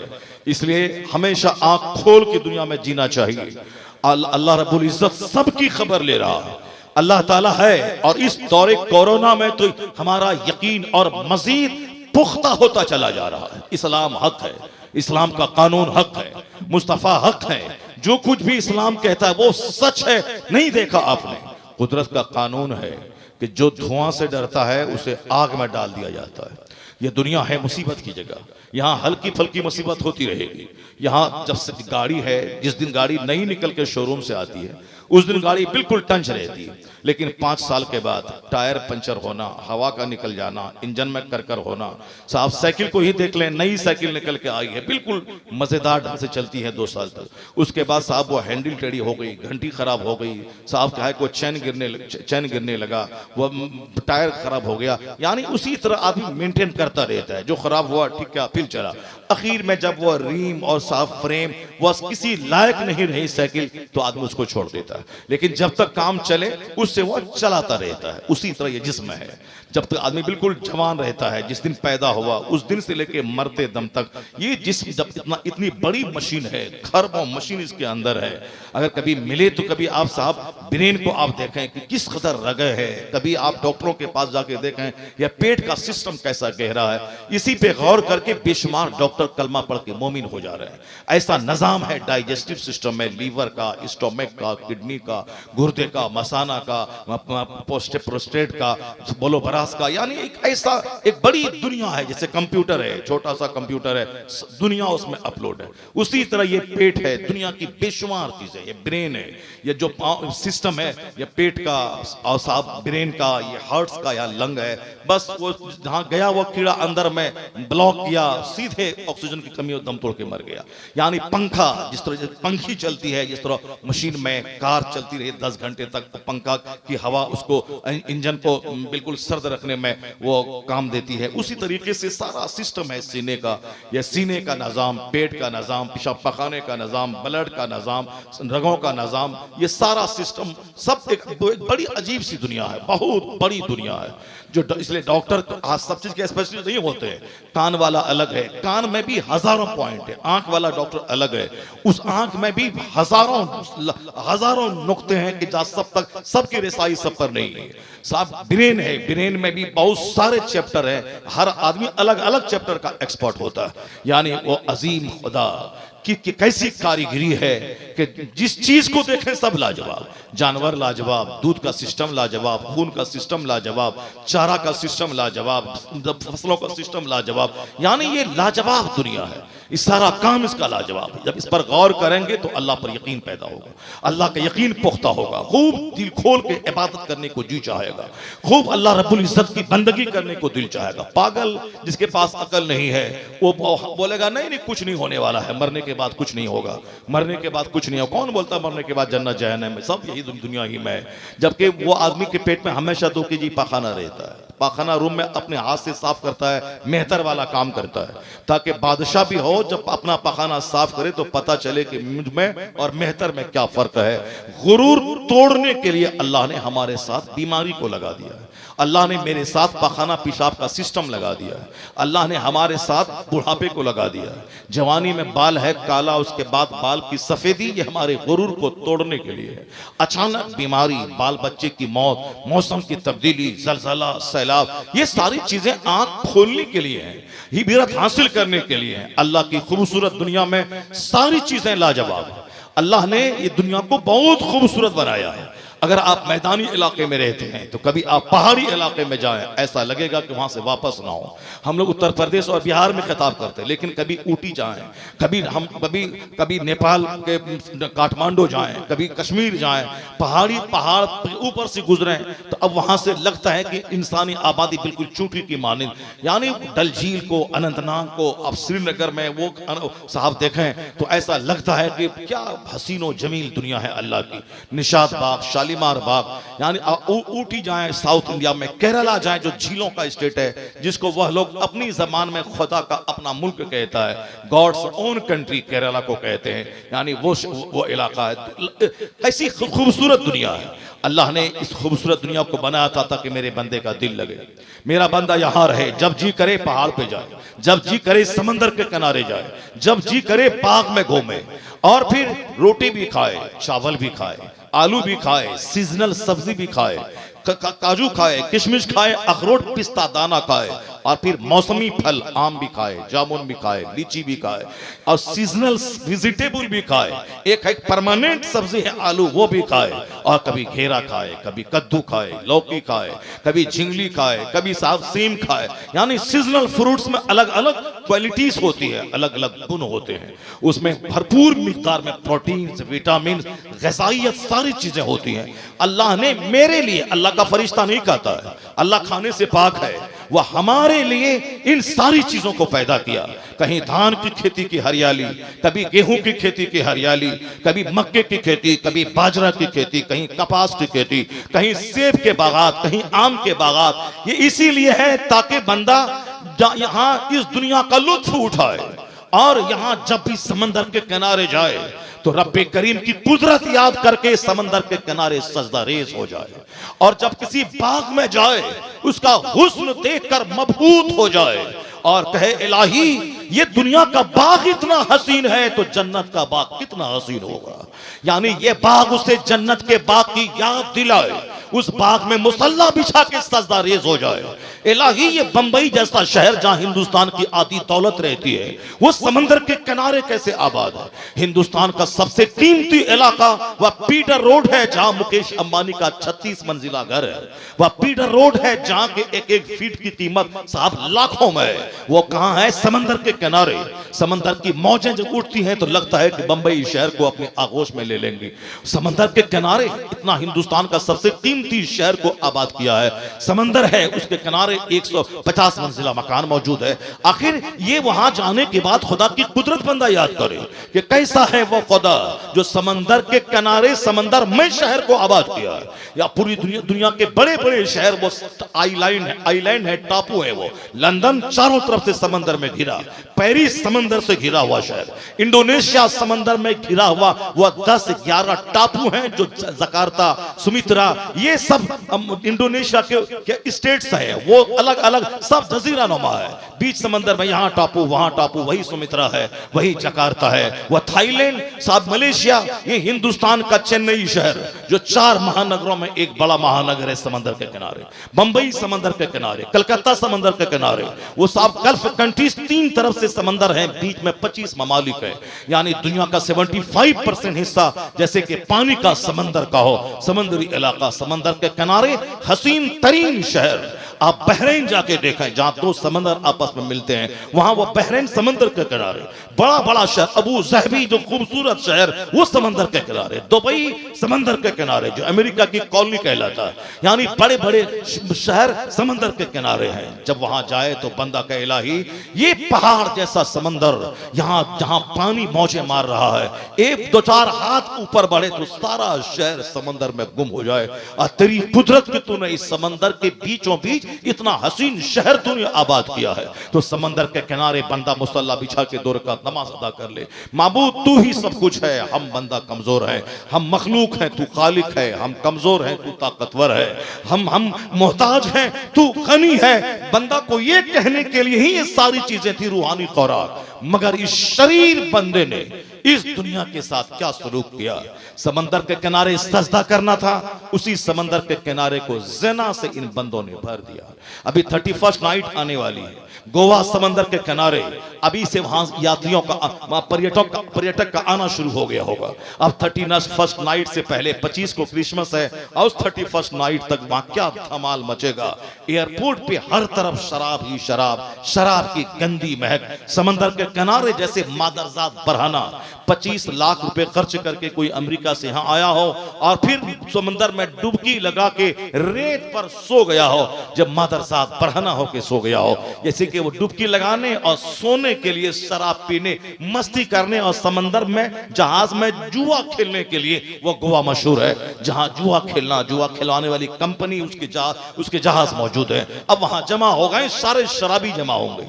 अब वहां ज़िना सस्ता हो जाएगा, शराब सस्ती हो जाएगी और खूब जुआ खेला जाएगा। नए साल की आमद का इस्तेकबाल किया जाएगा। हमने शराब पीते पीते इस्तेकबाल किया, हमने जुआ खेलते खेलते नए साल का इस्तेकबाल किया है। हमने समंदर के किनारे नंगे होकर नए साल का इस्तेकबाल किया है। यानी जिंदगी का इंजॉय हमने किया, हमने इंजॉय किया है, मजा लिया है। यही है जिंदगी, खाओ पियो मस्ती करो। ये मौली साहब क्या बोलता है, खाओ पियो मस्ती करो, यही है जिंदगी। वो सब यही खाओ पियो मस्ती करो। कभी जहाज का डूब जाना और सारे ज़ानियों का फना हो जाना, सारे शराबियों का पूरी मौत मरना, उससे इबरत हासिल नहीं करता। गाहे बगाहे ऐसा होता रहता है। तो जहां सजदा करना था उस किनारे को ज़िना से भर दिया। काठमांडू हिल स्टेशन, नीचे बदन जलता है, वहां कंबल ओढ़ के सोया जाता है। तो कहना चाहिए था बंदे को, इलाही क्या तेरी दुनिया खूबसूरत है, यहाँ बर्फीली हवा है, नीचे बदन जल रहा है, यहाँ अप्रैल मई में कंबल ओढ़ के सो रहा हो। तो वहां तो आदमी को सजदा करना चाहिए था, लेकिन यह शरीर बंदा उस शहर को ज़िनाकारी का अड्डा बना दिया। कश्मीर का डल झील, उस डल झील की कश्तियां उसे ज़िना का अड्डा बना दिया। तो फिर अल्लाह की खूबसूरत दुनिया को लोग शराब से भर दिया। अल्लाह ने पानी दिया था कि पानी पी ले। पानी की जरूरत राजा को भी है, पानी की जरूरत हर शहरी और देहाती को भी है। आदमी थम्स अप पी के जिंदा नहीं रह सकता, उसे पानी चाहिए। आदमी दूध पी के ही जिंदा नहीं रह पाएगा, उसे पानी चाहिए। पानी बदन की जरूरत है, पानी से ही इंसान पैदा हुआ है। अब पानी करते करते इंसान मर जाता है। मरते वक्त सबको पानी चाहिए। जब हल्क सूखता है पानी पानी, प्रधानमंत्री भी पानी और साहब चपरासी भी पानी, मौलाना भी पानी, आम आदमी भी पानी पानी पानी करता है। तो कितनी बड़ी नेमत है ये पानी, ये पानी कितनी बड़ी नेमत है। आदमी को पानी पीना चाहिए, 8 लीटर पीना चाहिए, 4 लीटर पीना चाहिए, कम से कम 3 लीटर पीना चाहिए रोजाना। खूब पेशाब का सिस्टम साफ सुथरा रहे और बदन में एनर्जी मिलती रहे। पानी का सिस्टम कितना अच्छा था। मगर ये शरीर, ये बदतमीज इंसान पानी जैसी नेमत की मौजूदगी में शराब पीना शुरू कर दिया। पानी जैसी नेमत की मौजूदगी में साहब दूसरी गैर जरूरी ड्रिंक इस्तेमाल करना शुरू कर दिया। यहां सेब संतरा की मौजूदगी में गांजा खाना शुरू कर दिया। यहां अपनी खूबसूरत बीवी की मौजूदगी में काम करने वाली नौकरानी से जिना करना शुरू कर दिया। जब वो हामिला हो जाए तो बेइज्जती के डर से उसे काट करके बूटी बूटी करके गटर में डालना शुरू कर दिया। अपनी बेइज्जती के डर से अपने साहब पहले जिना किया, फिर कत्ल करना शुरू किया। अपनी खूबसूरत बीवी घर में है, जो कपड़े धोती है, जो उनके पांव दबाती है, जो उनके बच्चे पैदा करती है, जो उनके घर को जन्नत बनाती है, जिसको जो प्यार करने की चीज है कि जैसे कि बीवी नहीं, ये नौकरानी हो। ये घर की सफाई करना, किचन का सारा सारा का इंतजाम करना, शौहर को भी खुश रखना, बच्चों को भी स्कूल भेजना, ये सारा काम बेचारी करती है। वो तो इसीलिए उसका सारा नाज सहना चाहिए। वह कड़े होके बोलेगी, वो साहब दो चार बात ऊंची आवाज में बोल देगी, वह बोलेगी कि हम तो नौकरानी है, काम करने के लिए पैदा हुए हैं, सहना पड़ेगा, उसे खूब प्यार देना होगा, इतना प्यार देना होगा कि किचन में 5 घंटे रहने का दर्द सारा भूल जाए। इतनी मोहब्बत करनी होगी कि 2 घंटे तक बच्चों के कपड़े धोना, पखाना पेशाब वाला उस मुसीबत को वह भूल जाए। इतना प्यार उसको दिया जाए कि साहब वो रात की और दिन भर की सारी थकावट को भूल जाए, वह अपने आप को फील ना करे कि मैं नौकरानी हूं। शौहर को भी खुश रखना है, बच्चों को भी खुश रखना है, खाने का भी इंतजाम करना है, कपड़ा धोने का भी इंतजाम करना है, और घर को भी साफ सुथरा रखना है, आने वाले मेहमान की भी खिदमत करनी है, यानी सारा लोड उसके ऊपर में है। उसके बाद अगर शौहर आके 2-4 तमाचा उसे मार दे, शौहर उससे गाली देने लगे, शौहर उसको बोले कि हम तुम्हें भगा देंगे, तलाक दे देंगे, उससे बड़ा बदतमीज कौन होगा। हुजूर ने कहा था ये टेढ़ी पसली से पैदा हुई है, इसे सीधा करने की कोशिश मत करना, उसको उसी हालत में छोड़ दे, बड़े काम की चीजें फायदा हासिल करना, और तोड़ सीधा करना चाहेगा तो टूट जाएगी, और ये टूटना तलाक है, यानी तुम्हारा घर बिगड़ जाएगा, तुम्हारी जिंदगी की खुशी लूट जाएगी। बच्चे सलामत हैं, बीवी सलामत है, तो घर छोटा सा किराए का भी जन्नत का नमूना लगता है, वरना अगर तुम उनको सीधा करना चाहेगा तो फिर टूट जाएगी, उसी हालत में रहने दे। समझाता रहा, अल्लाह की बात बता, रसूल पाक की बात बता, बुजुर्गों की बात उसको बता, ये प्यार की चीज है। उसको हदीस सुना, उसको कुरान सुना, उसको डांट डपट करके वो नमाज नहीं पढ़वा पाएगा, प्यार से नमाज पढ़ा दे, उसको आखिरत बता दे, रसूल पाक की बीवियों की जिंदगी उसको सुना दे, मोहब्बत कर, ये अपना दिल तेरे पांव के नीचे बिछा देगी। हुजूर ने मोहब्बत का पैगाम दिया है। नहीं देखा आपने कि सरकार की 11 बीवियां थी, और सारी बीवियां ये समझती थी कि सरकार मुझसे ज्यादा मोहब्बत फरमाते हैं। वह दुनिया का सबसे बड़ा तबीब, सबसे बड़ा मुअल्लिम, सबसे बड़ा हकीम हाजिर, सबसे बड़ा मुस्लिह, जो अपने घर को इस कदर कंट्रोल से रखा था कि बीवियों में आपस में कोई तनाव नहीं। या एक बीवी है, दिन रात कुत्ते की तरह जंग है, लड़ाई है, झगड़ा है, डांट है, डपट है, घर छोड़ के भागना है, एक बीवी नहीं संभलती। वहां 11 बीवियां मुसलमानों की मुकद्दस माएं हैं, और किस कदर कंट्रोल से, ऐसा नहीं कि सरकार ने फूंक दिया तो वो चुप हो गई, या डंडे से मार के चुप कर दिया, नहीं नहीं, हुजूर हमारे लिए मॉडल है। उन्होंने नेचुरल सिस्टम का फॉलो करके मुझको बताया कि घर आबाद कैसे रहता है, 4 भाई आबाद कैसे रहते हैं, समाज के 50 लोग आबाद कैसे रहते हैं। एक घर में 4 भाई है, चारों अपनी बात मनवाना चाहे वो घर टूट जाएगा। एक समाज में 50 लोग हैं, 50 बोले मेरी राय मानी जाए, वो समाज तबाह बर्बाद हो जाएगा। जहां कोई बैकफुट पे जाने को तैयार ना हो, सब आदमी आगे अगली नसीब पे बैठना चाहे कि हमारी बात रहे, मेरी मौत सीधी रहे, उस समाज में तनाव होता है, कशीदगी होती है, वह समाज टूट जाता है। वो समाज आबाद रहता है जिस समाज में दूसरों को आगे बढ़ाने, दूसरों को प्रमोट करने, दूसरों को कुर्सी देने, दूसरों को सम्मान देने, दूसरों को इज्जत देने की भावना जहां होती है, उस समाज में मोहब्बत होती है, उस समाज में लुत्फ आता है। जहां 4 भाई चारों एक दूसरे को सम्मान देने को तैयार रहे, तुम इस कुर्सी पे बैठ जाओ, नहीं नहीं मैं नहीं, आप इस कुर्सी पे बैठ जाओ, आप इस सदारत की कुर्सी पे आप बैठो, वहां मजा होता है। और जहां सदारत की कुर्सी छीनने की जंग हो, वहां इख्तलाफ, इंतशार, कत्ल, वहां वो घर रस्मगाह में तब्दील हो जाता है। आज समाज में इख्तलाफ, घर में इख्तलाफ, मुल्क में इख्तलाफ, असेंबली में इख्तलाफ, पार्लियामेंट में इख्तलाफ, पीर के नाम पे इख्तलाफ, मजार के नाम पे इख्तलाफ, मदरसे के नाम पे इख्तलाफ, पीर साहब की खानकाह में जंग है, सज्जादगी की जंग है, सिर्फ इसीलिए जंग है। वहां सब अपने बेनिफिट के लिए नोचना चाहता है, वहां कुर्बानी का जज्बा नहीं है, वहां पहल नहीं है, इसार नहीं है, दूसरों को सम्मान नहीं है। मैं तो कहता हूं कि जो हर खानकाहों में जो केस मुकदमा है, ये जो जंग है, मैंने आज से अब 6 साल पहले, 5 साल पहले यही बात मैंने बरेली में भी कहा, मैंने यही कहा था, आज हर खानकाहों में 5 बेटे हैं, 5 बंदे सज्जादगी के लिए 5 बेटे लड़ रहे हैं। आज जंग है, आप 10 साल से मुकदमा लड़ रहे हैं। जो खानकाह है, जहां नफ्स मारने की जगह है, जहां चौकी रोटी खाने की जगह है, जहां 100 रकात नमाज नफल पढ़ने की जगह है, जहां अपनी खुदी को मिटाने की जगह है। बादशाह आते थे खमन को मिटाने के लिए, नौकरी करते थे, लंगर में खाना बनाते थे, आने वाले जाहिरीन को खिलाते थे। आप भी जाके देखें गोल्डन टेम्पल में किस कदर सिख लोग, वहां अरबपति लोग जाके वहां नंगे पांव चल करके रोटी बनाना, गरीबों को रोटी खिलाना, यानी वो सेवा की भावना से वहां जाते हैं। और हमारे यहाँ मस्जिदों में जंग है, हम मस्जिदों मदरसों में जंग है, सदारत की कुर्सी के लिए जंग है, सज्जादगी की जंग है। वो सज्जादगी की जंग होनी चाहिए थी। वो तो जंग वो ऐसी जगह है जहां आदमी 1000 रकअत नमाज़े नफल पढ़ता है, जहां हर 3 दिन में खत्म कुरान करता है। मैंने कहा था ये सारी जंगें खत्म हो जाएंगी, एक ही रास्ता है, जब तक दिमाग में लालच है और लूटने खसोटने का जज्बा है, वहां तो केस मुकदमा होगा, पंचायती होगी, लेकिन खानका के वकार को बहाल कर दिया जाए। उन जिन बुजुर्ग का मजार है जिन्होंने जैसी जिंदगी गुजारी है, वतन छोड़ा अल्लाह के लिए, सारा सुख सुविधा त्याग दिया अल्लाह के लिए, मोटा झोटा पहना, कोई कंबल पहना, कोई चमड़ा पहना, कोई सारी जिंदगी शरबत ना पीने की कसम खा ली, कोई सारी जिंदगी शादी ना करने की कसम खा ली, कोई सारी जिंदगी रात में ना सोने की कसम खा ली, किसी ने 50 साल तक इशा के वजू से फजर की नमाज पढ़ने का अहद कर लिया। यानी नफ्स को मारने का, बदन को मुशक्कतों में डालने का वो काम किया है। तब आज बादशाह उनकी कब्र की खाक को चूमता है, बादशाह वहां जाके अपनी पेशानी रगड़ता है। दुनिया के जमींदार वहां की मिट्टी को आंख का सुरमा बनाते हैं। किनकी? जिन्होंने दुनिया को तलाक दे दिया है, जिन्होंने जी भर के दुनिया में खाया नहीं है, जी भर के पहना नहीं है, जी भर के 8 घंटे की नींद नहीं लिया है। जब दुनिया को छोड़ दिया तो अल्लाह ने दुनिया को उनका गुलाम बना दिया। दुनियादार उनके कदमों में आ रहे हैं। यही तरीका है। वो अगर सोने के लिए पागल होते, जब रुपया चाहिए, सोना चाहिए, तो फिर उनके फूंकने से दीवार सोने की नहीं बनती, उनके पेशाब के ढेला को फेंक देने से दीवार सोने की नहीं बनती। उन्होंने जब दुनिया को तलाक दे दिया तो अल्लाह ने जबान में ऐसी तासीर कर दी, थूक फेंका, सारी दीवार गोल्ड में तब्दील हो गई।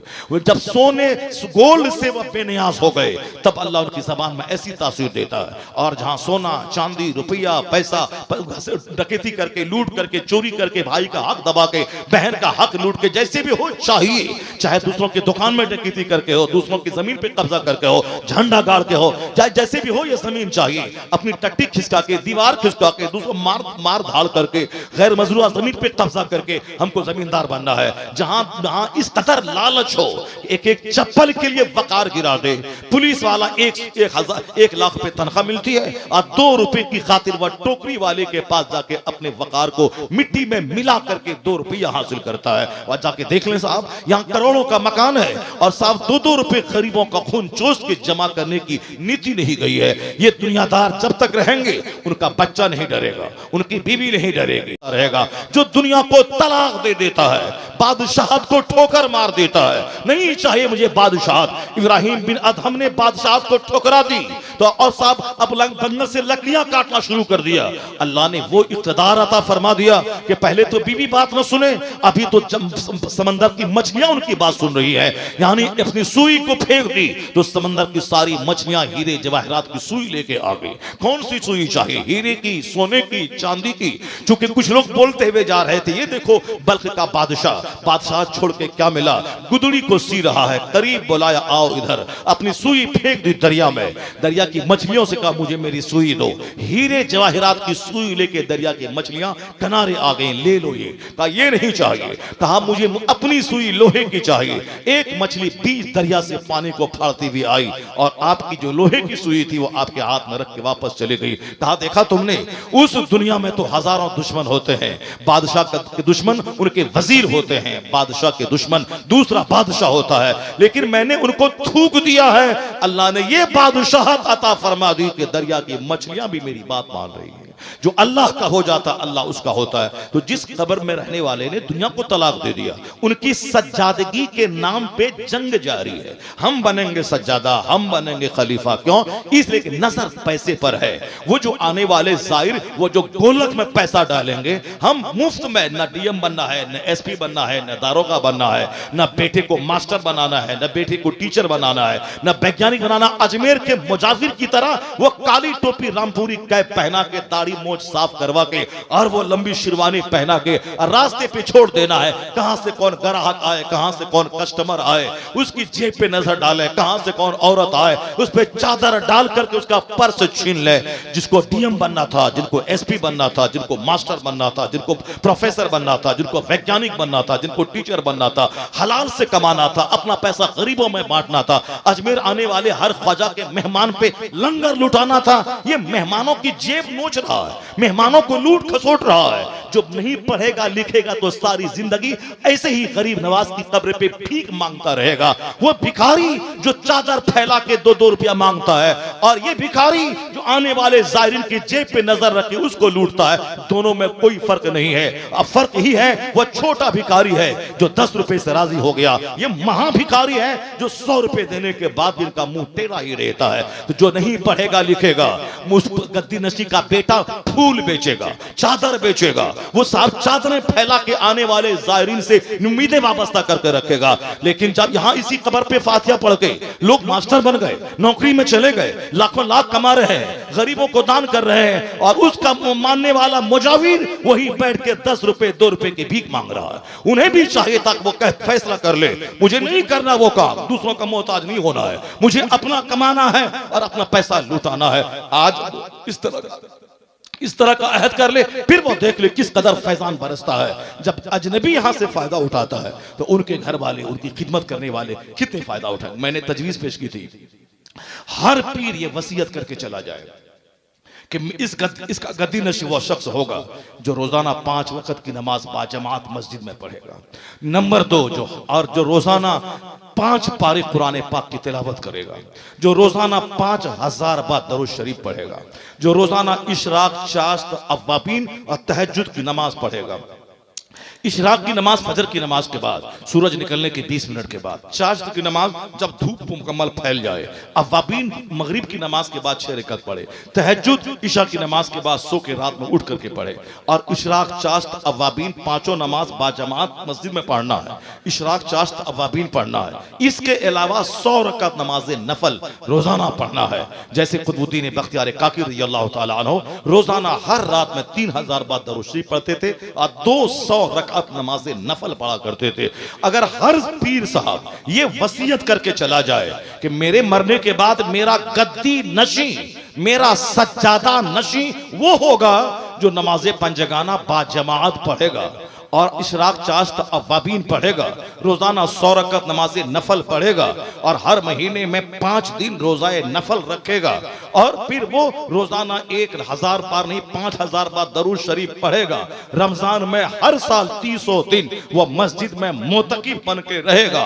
मैं कहता हूं अल्लाह की कसम खा के, अगर कोई पीर साहब ऐसी शर्त रख दे कि वो गद्दी नशी ये सारा काम करेगा, तो नानी मरे कि कोई बोले कि हम गद्दी नशी बनेंगे, वह सब यही बोलेगा, बड़का भैया तुम ही बन जाओ, वो बोलेगा छोटका भाई तुम ही बन जाओ, वो बोलेगा मंझला तुम खूबसूरत हो तुम ही बन जाओ, वह बोलेगा संझला को तुम अच्छा हो पढ़ा लिखा हो तुम ही बन जाओ। यानी सब एक दूसरे पे फेंकेगा, तुम बनो तो तुम बनो, लपकेगा नहीं।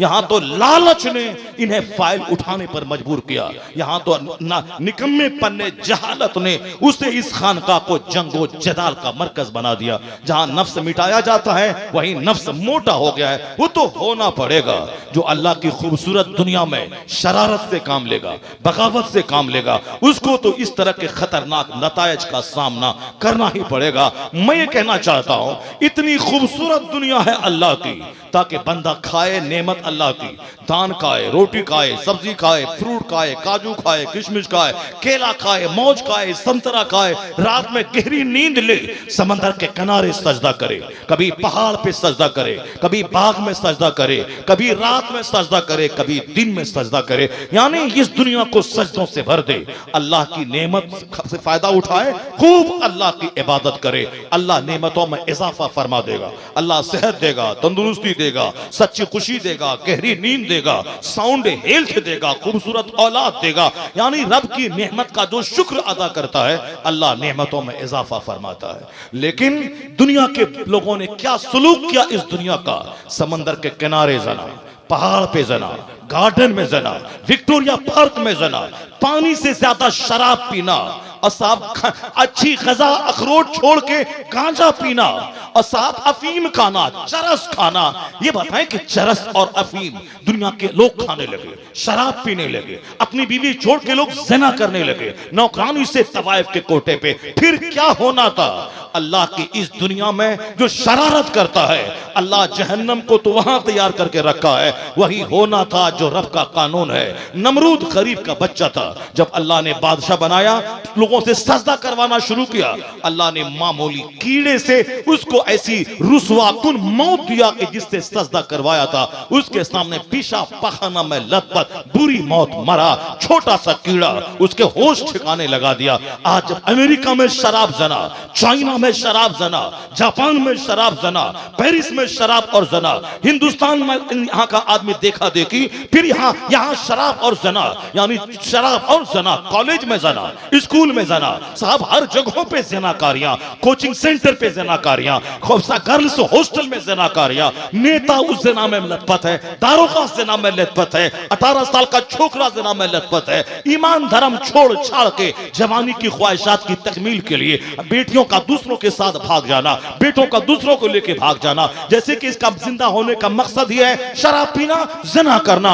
जब दुनिया शराब से भर गई तो वही होना था जो हुआ है। अल्लाह ने छोटा सा कीड़ा दुनिया में छोड़ दिया, जिस कीड़े का नाम लोगों ने कोरोना दे दिया। उस कोरोना से बचने के लिए नाक मुंह को ढक के रखे, उस कोरोना से बचने के लिए हाथ धोते रहिए, उस कोरोना से बचने के लिए सोशल डिस्टेंसिंग बना के रखिए। दुनिया को उजाड़ के रख दिया।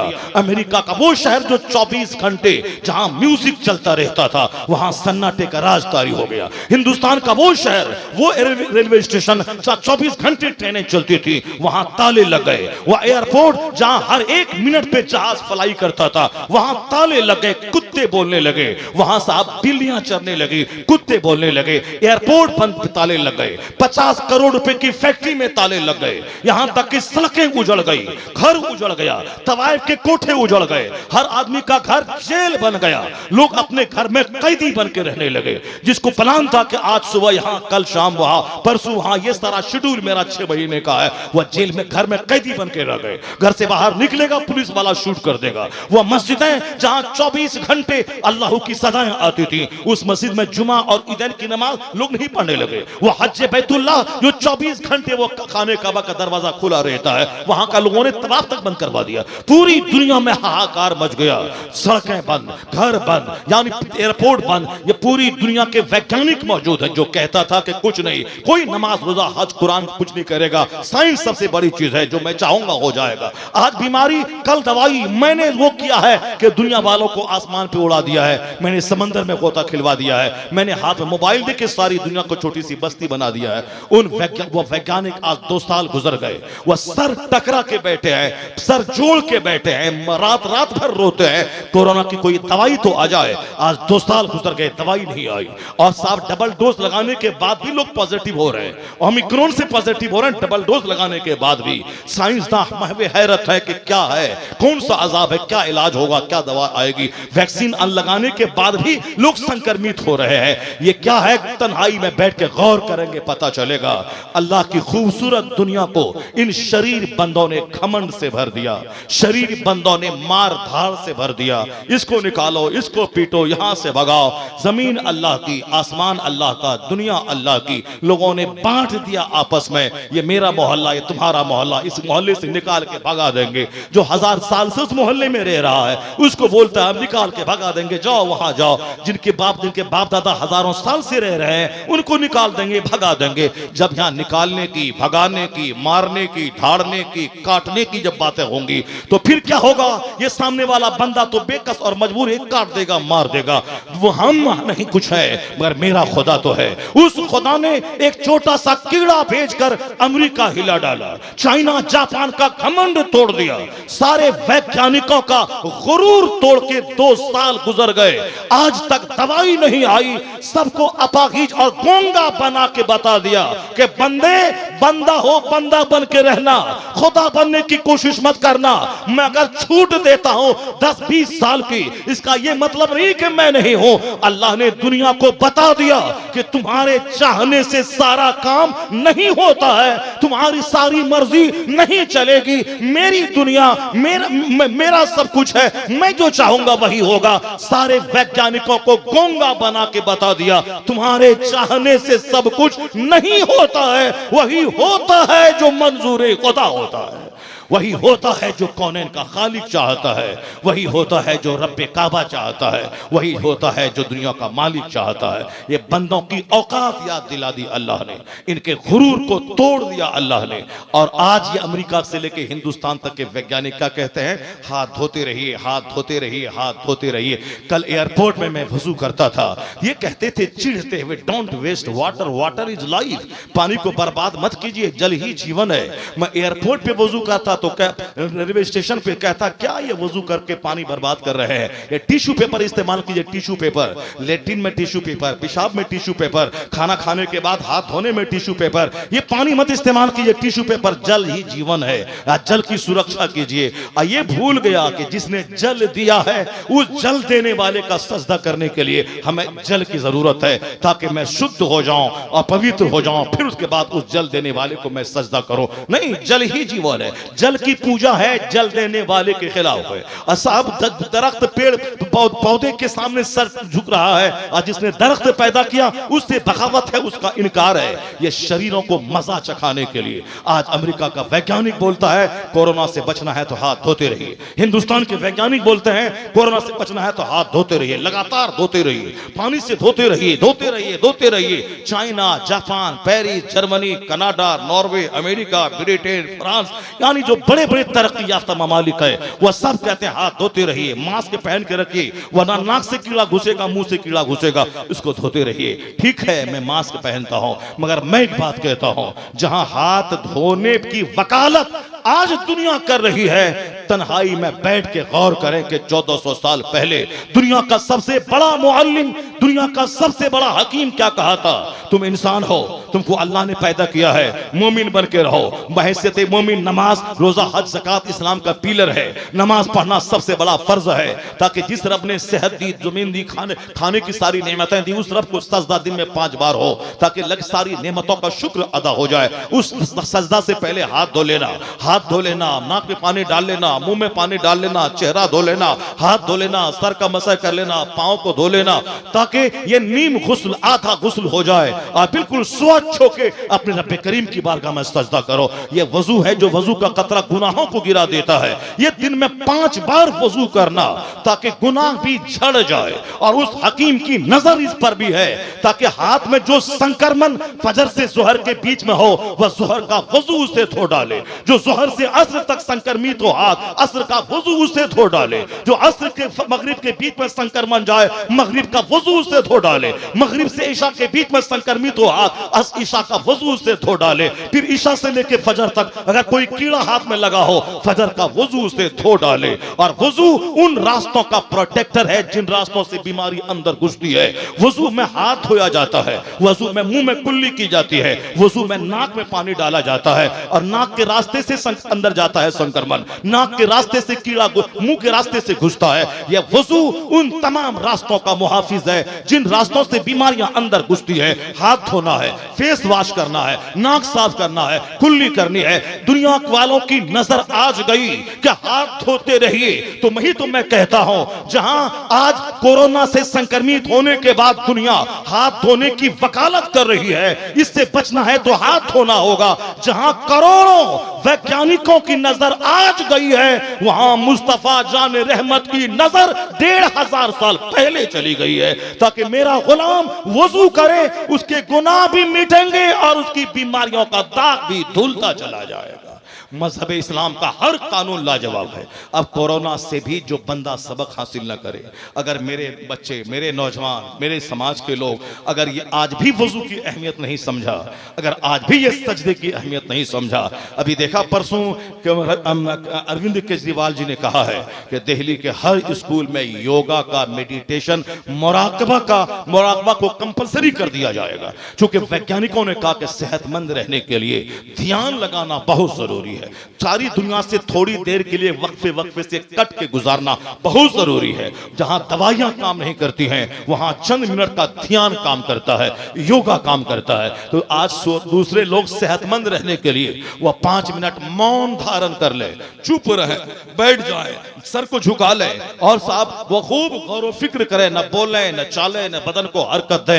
इसी क्या कहते हैं? मेडिटेशन कहते हैं। मेडिटेशन कहते हैं। योगा किसे कहते हैं? हाथ उठाएं, हाथ नीचे करें, उसे योगा कहते हैं। सेहतमंद रहने के लिए केजरीवाल जी योगा और मेडिटेशन पे जोर दे रहे हैं। सेहतमंद रहने के लिए हमारे प्रधानमंत्री जी योगा और मेडिटेशन पे जोर दे रहे हैं। सेहतमंद रहने के लिए दुनिया की सारी कौमें योगा मेडिटेशन पे जोर दे रही है। आज देखेंगे एयरपोर्ट पे एक बड़ा थैला हाथ में होता है अरबपतियों का, और उसमें 1000 दाने वाला माला होता है, और दूसरों के सामने कैसे वो माला लंबा लेके जाएगा, अपना हाथ उसमें घुसा करके वो माला गिन रहा होता है। मैंने देखा बहुत बड़ी बड़ी ठीक लगा करके वो सब एयरपोर्ट पे घूम के वो माला गिन रहे हैं। जो काम तुम्हारा था, जो तुम्हें तस्बीह पढ़ना था, तुमको मुस्तफा ने कहा था 33 बार 34 बार सुभान अल्लाह अल्हम्दुलिल्लाह अल्लाहु अकबर, जो रोजाना 100 बार सुभान अल्लाह व बिहम्द ही पढ़ता हो, सुबह में शाम में समंदर की झाग के बराबर उसके गुनाह हो तो अल्लाह माफ फरमा देता है। ये 100 की गिनती हुजूर ने कहा था, जो 1000 बार दुरूद रोजाना पढ़े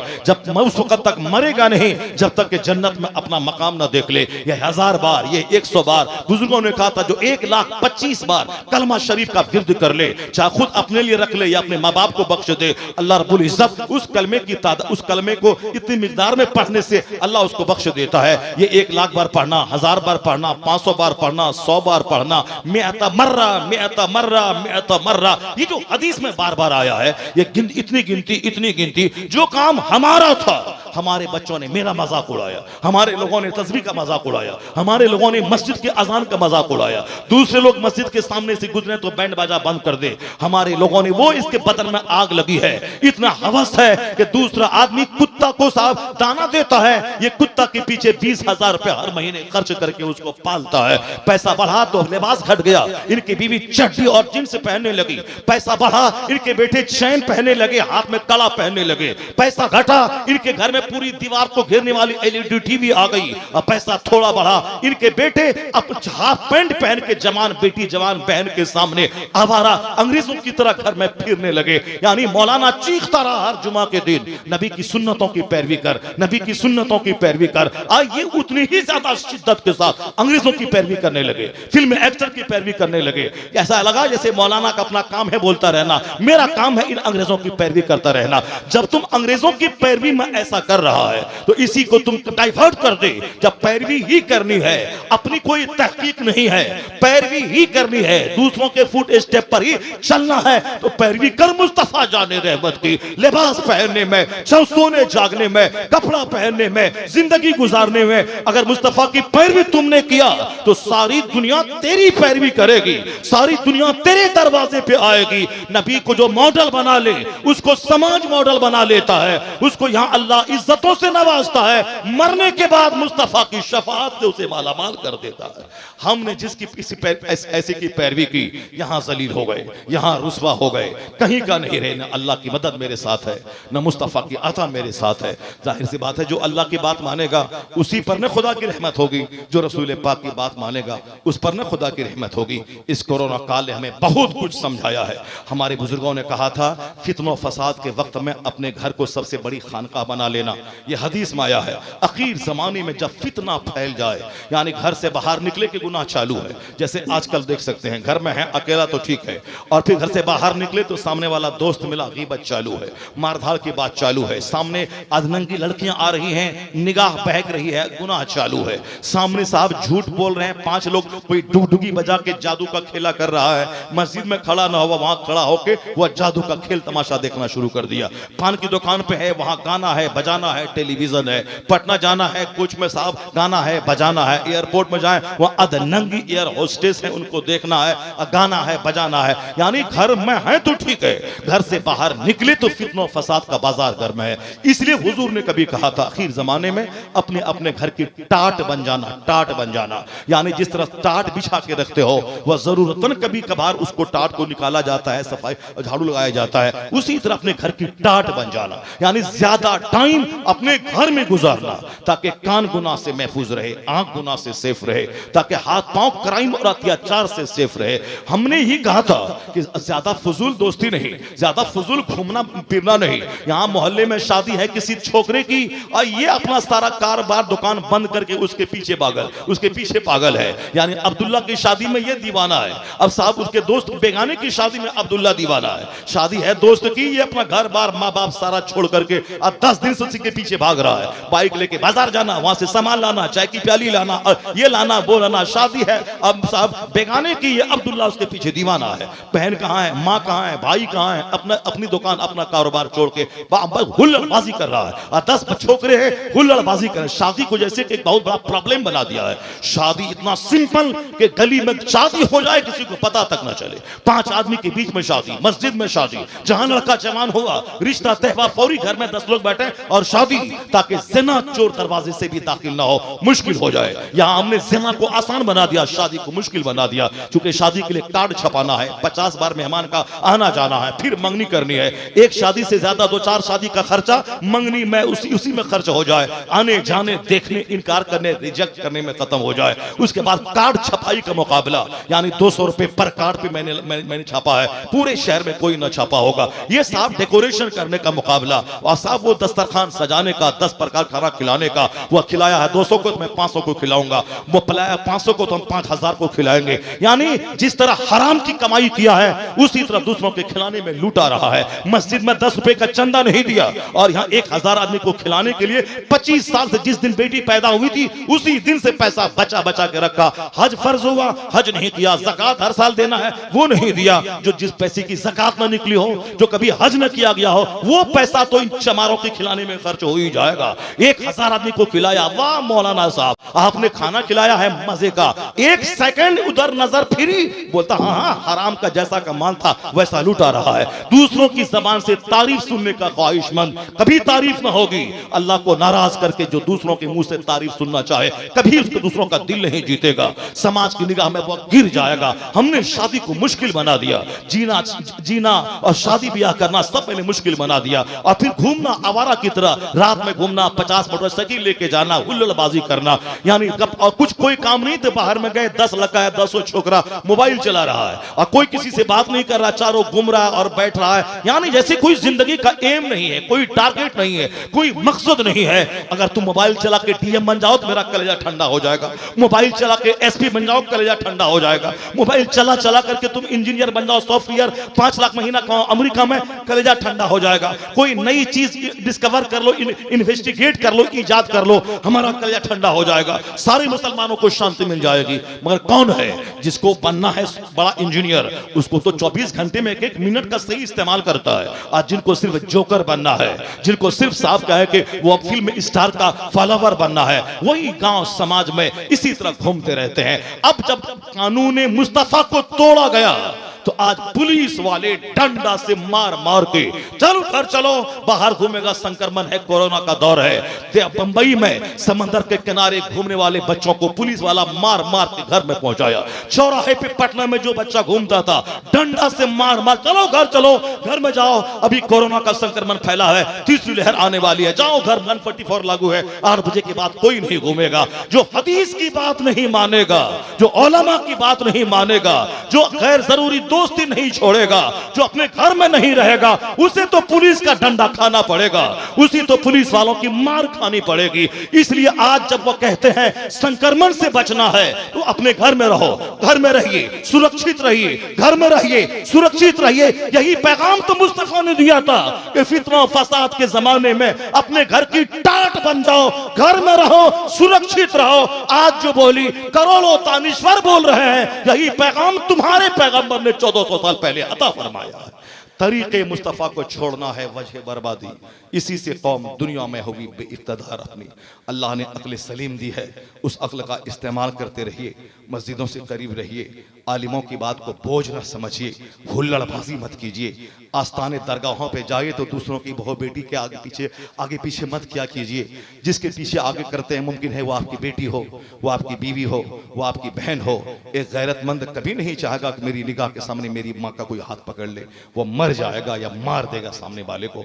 अपनी बहन को कोई हाथ पकड़ ले तो जिसको अब तुम देख रहा है वह भी किसी की बहन है, वह भी किसी की बेटी है, वह भी किसी की माँ है।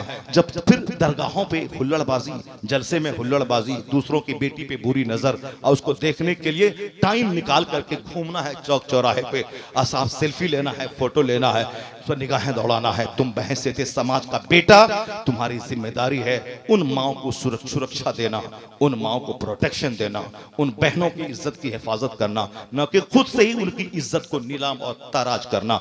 सोच जब बिगड़ती है तो आदमी जानवरों जैसी जिंदगी गुजारता है, और सोच जब अच्छी हो जाती है तो उसका सारा काम सुन्नतों के पैकर में ढलकर फरिश्तों जैसा हो जाता है। अल्लाह तबारक व तआला अपने महबूब के सदक़े हम सबों को एक अच्छा मुहज़्ज़ब इंसान बनने की तौफीक अता फरमाए। मैंने जो कुछ भी बातें की हैं, मुमकिन है कि कुछ जुमले अगर तल्ख निकल गए हों, कड़वे निकल गए हों, तो उसको ये आप खैर खाना जज्बे से कबूल कर लें। मुझे किसी को जलील करना, किसी को साहब अपमानित करना, ये मेरा मकसद नहीं। मकसद सिर्फ यही है ताकि जो आवारगी है वो आवारगी शराफत में तब्दील हो जाए। जो हमने गलत रवि अख्तियार की है, यू टर्न लेके सच्ची तौबा करके नेक जिंदगी हम गुजारें। यही है। आपका सारा कुंबा दुश्मन हो सकता है, सारे समाज के लोग दुश्मन हो सकते हैं, आपका दोस्त दुश्मन हो सकता है, लेकिन आलिम दीन वो आप उसको गाली भी देते हैं, वो यही दुआ देता है कि अल्लाह आपको जन्नत में जगह अता फरमा दे। इस धरती पर आलिम से ज्यादा खैर खा कोई नहीं है। आप खाना बंद कर दें, पानी बंद कर दें, तनख्वाह बंद कर दें, वो जब भी दुआ करता है अल्लाहुम्मा ग़फ़िरली व लिवालिदैया व लिजमीइल मुस्लिमीन, मुझे और सारे मुसलमानों को बख्श दे। तो जो आलिम आपका सबसे बड़ा वेल विशर, सबसे बड़ा शुभ चिंतक है, उसको अपना दुश्मन न समझें। सबसे ज्यादा कद्र उसी की करें जिसको आप अपमानित करते हैं और वो आपके लिए जन्नत और मग़फ़िरत की दुआ करता है। तो जो इतना बड़ा मुसलिह, जो इतना बड़ा आपका हमदर्द है, उनकी बात को बोझ न समझें, उनकी बातों को सीरियस लें, उनकी बातों पे गौर व फिक्र करके अपनी जिंदगी में इस्लाह की कोशिश करें। अल्लाह तबारक व तआला हमको और आपको सबों को नेक बनने की तौफीक अता फरमाए। जरा एक बार जोर से बोलिए ना आमीन। अल्लाह ताला इस महफिल को कबूल फरमाए। अल्लाह अपने नेक बंदों के सदके हम सबों को दोनों जहान की नेमतें अता फरमाए। अल्लाह ताला औलिया और सालिहीन के फैजान से माला माल फरमाए। एक बार जोर से मेरे साथ मिलकर हाथ उठा के बोलिए ला इलाहा इल्लल्लाह। खूब चिल्ला के वसीम का कलेजा फट जाए। बोले ला इलाहा इल्लल्लाह, और जोर से ला इलाहा इल्लल्लाह, और जोर से ला इलाहा इल्लल्लाह। बोलिए अस्तगफिरुल्लाह अस्तगफिरुल्लाह अस्तगफिरुल्लाह रब्बी मिन कुल्लि ज़ंबिन व अतूबु इलैह। ला इलाहा इल्लल्लाह मुहम्मदुर रसूलुल्लाह सल्लल्लाहु अलैहि